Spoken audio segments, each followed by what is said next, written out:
Assalamualaikum warahmatullahi wabarakatuh. Waalaikumsalam warahmatullahi wabarakatuh. Bismillah, alhamdulillah, wassalatu wassalamu ala rasulillah Sayyidina Muhammad ibn Abdillah wa ala alihi wa sahbihi wa mawala.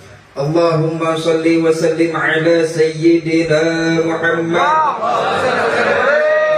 باب رحمة الله عدد ما في علم الله صلاة وسلاما دائمين بدوام ملك الله لا حول ولا قوة إلا بالله لا حول ولا قوة إلا بالله لا حول ولا قوة إلا بالله. Yang kami hormati dan yang kami muliakan para alim ulama, para guru-guru agama, para habaib, wabil khusus Habib Alwi, dan yang kami hormati abah kita bersama Abdul Qaim, dan yang kami hormati guru kita Ustadz Bambang, Ustadz Ahmad Musyairi, serta jamaah Majelis Ta'lim Habibul Mustafa. Alhamdulillah, segala puji bagi Allah Subhanahu wa ta'ala yang telah memberikan segala rahmatnya, segala nikmatnya, lebih-lebih nikmatnya iman, nikmatnya Islam, dan nikmatnya sehat, sehingga kita dapat bersama-sama berkumpul di tempat yang mulia ini.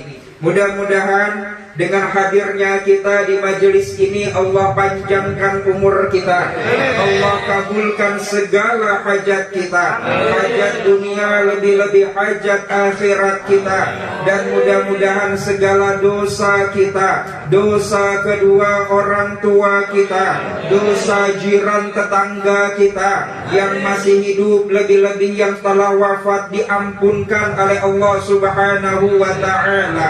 Dan mudah-mudahan sebagaimana Allah mudahkan langkah kaki kita dikumpulkan di majelis ini, mudah-mudahan Allah kumpulkan kembali kita di dalam surganya, berkumpul bersama Rasulullah sallallahu alaihi wasallam, dan mudah-mudahan kita semua diwafatkan dalam keadaan husnul khatimah, husnul khatimah, dengan menyebut la ilaha illallah Muhammadur Rasulullah sallallahu alaihi wasallam. Dan mudah-mudahan kita semua masuk surga di ghairi hisab, tanpa dihisab dan tanpa diadab oleh Allah Subhanahu wa ta'ala. Amin amin ya rabbal alamin.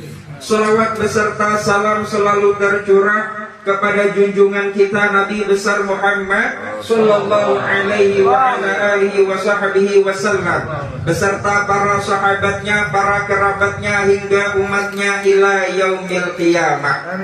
Ma'asyiral muslimin yang dimuliakan oleh Allah Subhanahu wa ta'ala, sebenarnya kada pantas ulun menyampaikan sepatah dua patah kata, tapi mengabulkan daripada hajat abah kita. Mudah-mudahan hajat kita berata dikabulkan.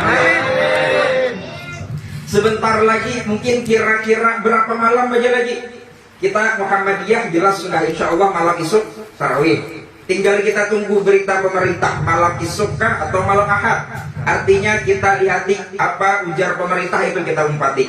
Artinya sebentar lagi kita memasuki bulan Ramadan, yang mana bulan Ramadan ini adalah bulan yang penuh ampunan, bulan yang penuh berkah, bulan yang Allah bebaskan daripada api neraka bagi yang menjalankan ibadah di bulan Ramadan. Tapi yang perlu kita ingat adalah di dalam kitab An-Nafahatur Ramadaniyah yang dikarang oleh Habib Muhammad bin Abdillah Al-Haddar, tidak di halaman 14 beliau mengutip salah satu perkataan ulama, yang mana perkataan ulama di sini dikatakan arba'atun mahrumun minal maghfirah fir Ramadan wa ghairi. Sesungguhnya ada 4 golongan, yang mana 4 golongan ini diharamkan bagi mereka minal maghfirah, daripada ampunan fir Ramadan, di bulan Ramadan wa ghairi, dan bulan yang lainnya. Artinya di bulan Ramadan saja tidak diampunkan, apalagi bulan-bulan yang lain.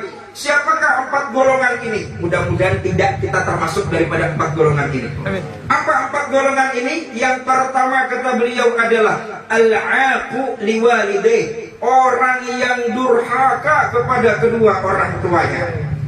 Percuma kita sholat tarawih beribu-ribu rakaat, percuma kita sedekah di bulan Ramadan, percuma kita hadir di majelis ilmu kalau kita menyakiti hati orang tua kita.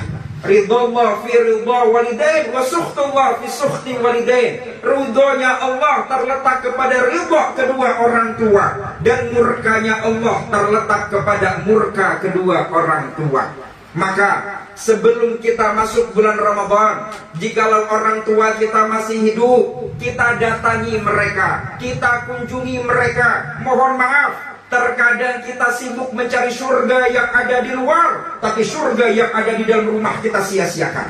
Ketemu habaib cium tangan, boleh. Ketemu guru cium tangan, boleh. Tapi dengan orang tua jangan sampai kita lupakan mencium tangannya, mencium dahinya.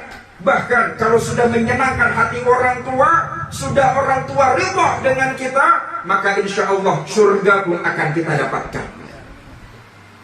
Terkadang kita sedih, kita sibuk mencari surga yang ada di luar. Kita hadir ke majelis, boleh silakan, bahkan wajib hukumnya. Tapi jangan lupa orang tua yang ada di dalam rumah kita. Orang tua terkadang pada saat minta bantuan, sebentar pak, sebentar pak, nanti dulu. Kita tolak mentah-mentah. Tapi pada saat orang di luar, bisakah ini? Oh bisa, acuh. Tapi orang tua kita sakiti, percuma ibadah kita. Jadi usahakan pada saat ada orang tua kita atau orang tua kita masih hidup, usahakan kita datangi, silaturahim, kunjungi mereka. Sesungguhnya orang tua itu nggak butuh uang kita, nggak butuh jabatan kita, nggak butuh kita ini jadi apa di masyarakat. Tapi yang orang tua butuhkan adalah kunjungan kita kepada mereka. Sayangi mereka. Birru aba'akum tabirrukum abna'ukum. Baktilah kalian kepada orang tua kalian, kata Nabi. Sesungguhnya nanti anak kalian pun akan bakti kepada kalian. Banyak terkadang, mohon maaf, kita mendidik anak itu susah-susah mudah. Nak, engkau bakti nak dengan bapak? Iya pak. Nak, engkau bakti dengan ibumu? Nak, iya. Tapi anak kadang melawan. Pertanyaannya, bagaimana cara mendidik anak? Kita dulu bisa tidak mendidik diri kita kepada orang tua kita. Kalau kita sudah bakti dengan orang tua, insya Allah anak pun otomatis bakti dengan kita. Jadi ini yang perlu kita ingatkan. Jangan sampai sakit, menyakiti hati orang tua kita, apalagi menyakiti hati ibu kita. Kalau sudah ibu yang berdoa, kalau sudah ibu yang mengangkat tangannya, maka insya Allah doa itu pun akan dikabulkan oleh Allah Ta'ala. Kalau kita lihat dan kita baca manaqib para wali min auliyaillah, rata-rata mereka diangkat derajatnya oleh Allah. Kenapa? Karena mereka bakti dengan orang tua. Adalah kita lihat pernah di manaqib, oh ini durhaka lawan kuitannya, nggak ada pernah kita baca. Rata-rata mereka menjadi wali min auliyaillah adalah bakti dengan orang tua, dengan berkah doa kepada orang tuanya. Maka ini yang harus kita pegang teguh. Jangan kita sakiti hati mereka. Al-Habib Taufik bin Abdul Qadir As-Segaf, beliau pernah menceritakan bahwasannya ada salah seorang wali min auliyaillah. Orang ini kalau sudah sumpah ke surga. Ada sudah di-share di grup itu kan? Nah, orang ini sumpah, kalau sudah sumpah ke surga dia. Jadi kalau sudah di dunia disumpah, jalan-jalannya ke surga. Nyaman dia. Jadi setiap lagi sudah di surga nyaman, sudah balik lagi ke dunia. Habis itu di dunia sumpah lagi ke surga lagi. Ditanya dengan yang lainnya, wahai sahabatku, amalan apa yang engkau amalkan sehingga engkau mudah pergi ke surga sana, sedangkan aku belum bisa seperti itu. Apa kata si fulan ini? Wahai sahabatku, tahukah engkau, aku seperti ini bukan karena ibadahku, bukan karena sedekahku, bukan karena sholatku, tapi karena doa ibuku yang meridhai aku, yang merestui aku, maka aku diberi makam oleh Allah Ta'ala seperti ini. Masya Allah. Mudah-mudahan Allah Subhanahu wa Ta'ala memanjangkan umur kedua orang tua kita, dan mudah-mudahan Allah Subhanahu wa Ta'ala memberikan orang tua kita sehingga orang tua kita ridho kepada kita. Ini yang kita cari, ridhonya orang tua kepada kita. Kalau orang tua sudah meninggal dunia, jangan dilupakan ziarahi makam sidin. Ini minta maaf, terkadang kita sibuk harus kumpul ziarah. Betul, boleh, silakan, tapi jangan lupa ziarah ke makam orang tua. Ini yang perlu kita catat. Sampai guru sekumpul kepada, andai kata kada kawa jua ziarah ke makam orang tua kita, ziarah sir, ujar Zidin. Apa kayak apa ziarah sir? Bikin garis di muka, seolah-olah di hadapan kita ini adalah makam orang tua kita. Kemudian kita kirim Fatihah, kemudian kita kirim suratul Ikhlas, suratul Falak dan yang lainnya. Kemudian setelah itu, bayangkan kita itu ada di makam Zidin, maka orang yang ada di sana melihat seolah-olah kita ada di sana. Ini biasanya nih kita di jauh, apalagi hendak pulang kampung nih ngalih harus vaksin booster dulu. Hanya kalau pulang kampung, orang tua di Jawa misalnya, wah bingung sudah nih, nah kayak apa cari vaksin nih. Nah, dicucuk sekali takutan sudah lihat jarumnya, takutan lihat lagi cucuk. Nah, jadi nah kayak apa kita kirimi Fatihah untuk orang tua kita. Jangan lupakan baca doa untuk orang tua, Rabbighfirli wali walidayya warhamhuma kama rabbayani shaghira. Jangan ketinggalan. Insya Allah kalau kita mengamalkan itu, maka kita dihukumkan menjadi anak yang berbakti kepada kedua orang tua kita. Maka sekali lagi untuk nasihat kita bersama, jangan kita sakiti hati orang tua. Cium tangan mereka, kalau bisa basuh batis mereka. Biar kalau mengamalkan basuh batis kuitan itu, bahkan ada terasa nangis, menitik banyu mata. Ma, ulun abah sudah kada lagi, tinggal mama. Makanya jimat ulun tinggal satu. Jimat ulun tinggal satu. Bahari ada 2 jimat. Kalau 2 jimat ini dipegang, insya Allah nyaman kita masuk surga. Sekarang sudah hilang jimat satu, tinggal 1 jimat aja lagi. Nah 1 jimat ada yang masih hidup, dudukkan. Mak, bah, biar duduk dulu Maai. Kenapa? Kada Maai, biar duduk dulu. Kita bersihkan batis sidin dulu. Setelah kita bersihkan, kemudian ambil air bersih, kita bersihkan lagi batis sidin. Kemudian ambil airnya itu kita minum, kita basuh muka kita. Kemudian ambil tangan sidin, tempelkan di kepala. Ma, ridhoi ulun, ba ridhoi ulun. Maka pada saat itu orang tua menitikkan mata seraya berkata, nak, aku ridho kepadamu. Nak, aku cinta kepadamu. Aku ridho kepadamu dunia akhirat. Maka insya Allah, jangankan surga dunia, surga akhirat insya Allah sudah kita dapatkan. Masya Allah, ini yang kadang kita sedihkan. Kalau kita lihat anak-anak sekarang ini, banyak di antara mereka yang sibuk dengan kawan-kawannya, melupakan daripada orang tuanya. Maka ini PR bagi kita, bagaimana cara mendidik anak kita. Sebenarnya panjang pembahasannya ini, apalagi pembahasan cara mendidik anak itu banyak. Ulun ingat masih ujar pengguruan Bahari, ujar Sidin, kalau anak itu pembabal, maka usahakan siapkan baju setiap habis sholat. Jadi biar siapkan baju habis sholat. Kemudian baca Asmaul Husna, Ya Latif, Ya Latif, Ya Latif. Berapa kali? 133 kali. Jangan lebih, jangan kurang. Kemudian pian tiupkan, tapi ingat ditiup itu jangan pakai muntung, karena muntung ini rancak berdusta. Tiup-tiupnya pakai apa? Pakai hidung. Amun behingusan jangan juga, jangan kuat, jangan.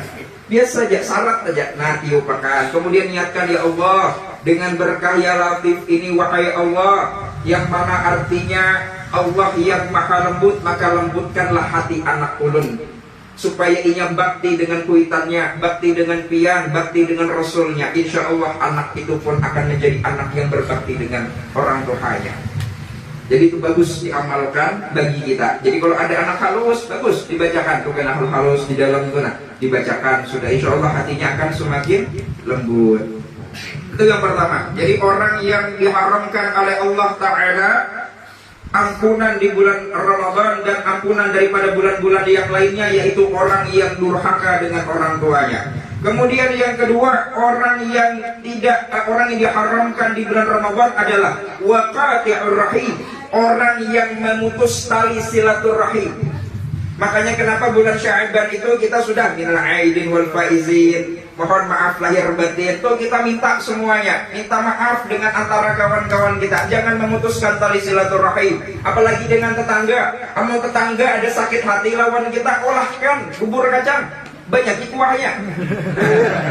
Tapi jangan juga kuahnya lah, yang isi juga nah buburnya kah bagi. Assalamualaikum nih bagi. Ada yang non Islam kah beri sedekah ada bapak. Nah beri makanan, artinya untuk jangan sampai kita memutus tali silaturahim di antara tetangga-tetangga kita. tetangga itu sebenarnya 40 rumah di muka, di belakang, di kanan, di kiri. Kita 3 rumah aja bingung sudah, tuh rumah siapa lah, tuh bingung sudah. Padahal kita harus kenal tuh 40 muka, 40 belakang, 40 kiri, 40 kanan. Kita kadang bingung Pak RT siapa lah, nah keringat dulu jangan. RT kan tahu kayak apa. Nah maka disinilah kita harus menjalin silaturahim, jangan sampai memutus tali silaturahim. Kemudian yang ketiga, ujar beliau adalah orang yang diharamkan di bulan Ramadan ampunan Allah, yaitu wal musyahid, orang yang suka bermusuh-musuhan. Sedikit-sedikit berkelahi. Oh ya, pikam jangan. Oh berkelahi baru berteguran sekali begepakan sudah berkelahian kayak apa? Maka orang ini tidak akan diampunkan oleh Allah Ta'ala. Dan yang terakhir, wa mudminul khamr, yaitu orang yang senantiasa minum minuman keras. Nah di sini yang menjadi catatan kita bukan hanya minuman kerasnya aja, artinya keharamannya. Yang buat kita hati-hati adalah minta maaf. Kalau kita berisi anak atau kita seorang, belum minta maaf nih lah. Kita silahkan pergi ke restoran apapun, tetapi lihati restoran itu ada sertifikasi halalnya atau tidak. Terkadang pada saat kita masuk kan ada sertifikasi halalnya. Belum melihat ada di mall-mall, sebagian mall, yang mana ada restoran makanan luar, bukan ada penyebut. Ada restoran makanan luar yang mana mereka belum mempunyai sertifikasi halal. Pada saat ditanya mana sertifikasi halalnya, ada yang mengatakan, oh mohon maaf Pak, ini belum, masih diproses. Kalau masih diproses, kenapa nekat buka makanannya? Itu yang kita tanyakan. Betul, mereka tidak menggunakan bahan daripada daging B2, babi. Jujur, mereka akan menggunakan, tapi ada minyak. Ini yang perlu dijelaskan nih. Ada minyak, namanya minyak mirin. Minyak mirin itu orang Islam kada boleh mengonsumsi lebih dari 35%. Apabila mengonsumsi lebih dari 35%, ulama mengatakan hukumnya adalah haram. Kalau sudah haram, jadi alkohol sudah otomatis sudah. Bahkan ulama mengatakan man dakhalal halal kharajal halal wa man dakhalal haram kharajal haram. Kalau memasukkan segala sesuatu yang di dalam tubuh kita halal, sadarkah, kada sadarkah perbuatan kita pasti halal. Tapi siapapun yang memasukkan di dalam tubuh kita ini haram, sadarkah, kada sadarkah, maka perbuatan itu pun akan menjadi haram. Jadi hati-hati kita. Nasihati anak-anak kita. Apalagi kalau beli mie, jangan ikut tren-trenan. Oh ini mie Korea nih, nyaman, pedas. Oh bikin, tapi tidak ada sertifikasi halalnya. Hati-hati, jangan. Bahkan ada makanan, ada marshmallow. Marshmallow itu ternyata beda. Ada yang halal dengan yang tidak. Yang tidak itu ada yang kenyalnya sangat kenyal. Ternyata gelatinnya itu daripada minyaknya B2 tadi itu. Jadi itu yang harus kita jaga. Jadi jangan sembarangan, ini makanan sudah banyak tersebar. Tinggal kita aja lagi selektif. Kalau mau makan restoran Korea ke restoran Jepang, kita lihat dulu ada sertifikasi halalnya ke kada. Kalau tidak ada, jangan masuk. Minta maaf, jangan masuk sama sekali. Karena memang orang-orang di luar sana, orang non-Islam sangat benci dengan orang Islam. Dan penelitian mengatakan bahwasannya mereka menghancurkan umat Islam itu dengan 3F. Apa itu? Yang pertama food, makanan. Mereka buat makanan dengan semena-mena. Mereka bikin ayam misalnya, ayam yang ada disembelih, pas dilihat utuh masih kepala. Nah, tapi sudah dimasak, maka ini haram hukumnya. Nyatakan disembelih bangkai sudah hukumnya. Nah ini hati-hati. Jadi mereka itu bisa merusak dengan makanan. Kemudian yang kedua, maaf, dari makanan dulu lah. Bicara masalah makanan ini penting juga. Kalau kita beli makanan, sekali lagi ulun mohon maaf, kalau beli makanan, motor kita ini besar nih, isi egg, NMAX, dan yang lainnya, jangan mengandap makanan di bawah jok. Kenapa? Tidak ada berkahnya. Orang bahari, ibalah orang bahari itu, amun makanan itu jangan sampai diduduki. Kita tuh nggak ada makanan. Kurung lah, bahasa Banjarnya kurung lah, kita langkahi makanan. Pasti dipinggirkan dulu. Ini kadang nyapa-nyapa makanan nyaman diduduki pulang. Ini kurangnya keberkahan kita. Makanya wajar kalau anak-anak kita tuh pembabal. Bah, tukarkan nasi goreng ini, tukarkan dulu, tukar. Masukkan mana? Masukkan bawah jok. Dimakan anak, nyata anak Jadi usahakan pian, ini orang rancang menyampaikan ini. Banyak orang kada sadar, motor gana masukkan di bawah jok. Bahkan ada ibu-ibu betakon guru, jarnya amun nuker tempe bang sama aja loh. Tempe masak juga, tahu masak juga jangan diduduki. Apalagi nasi. Nah, jadi usahakan kalau kita sudah paham jangan belikan kantung kresek kah, gantung pasang. Nah, jangan sampai kita menduduki makanan karena berkahnya di situ yang kurang. Sama halnya pada saat kita buka puasa, jangan terlalu nafsu. Ini ada ote-ote 5.000, mihun 10.000, ini goreng lagi 15.000, mana itu kari? Ajar makan kurma dengan setaguk baju, kenyang sudah. Pasti di hati umay mubadir, innal mubadirina kanu ikhwana syayatin. Sesungguhnya makanan mubadir itu temannya syaitan. Maka usahakan kita makanan itu sedang-sedang saja. Nah, dan makan itu pun kalau misalnya bukber nih, ini biasa kekanakan bukber itu pian silahkan bukber, tapi jangan sampai ketinggalan sholat maghribnya. Ini kalau bukbernya senang berkumpul maghrib lewat orang azan Allahu Akbar, karena dulu hanya buka sampai adzan isya asik berpisahan. Tapi bagus saja pemerintah ini lah boleh bukber tapi kada boleh ngobrol. Habis makan bukberan kita langsung. Nah, itu masalah makanan itu yang harus kita perhatikan. Jadi di sini kita sama-sama saling menasehati. Perlu ingat masih dengan peninian bahari. Nah, makanan tuh aja nah, amun bekantut, ujar sidin angkat makanan tuh jangan sampai di bawah saking memuliakan makanan. Kita makanan sedikit aja gugur, kada diambil irigat jarnya. Padahal ambil sedikit dulu nah. Siapa tahu keberkahan makanan itu ada di situ. Kalau ini diambal aja, ambalnya bersih, ambil lagi, jangan disisakan makanan itu. Dan makan jangan langsung di tengah, ambil di pinggir-pinggir dulu. Ini kadang lihat ayam gandal, ini makan menampang kalau dia. Ini kawannya aku sih biar nih, apa aku kadang meraup dahuluan, ini habis ya. Jangan. Nah, makanya al-barakah ma'al jamaah, makan itu kan dengan berkah nih, dengan berjamaah itu berkahnya di situ. Nah, makan sedikit-sedikit. Dan ingat makan tuh bacaan juga. Ini kadang Bismillah langsung jangan baca Bismillahirrahmanirrahim dulu. Allahumma barik lana. Nah tuh.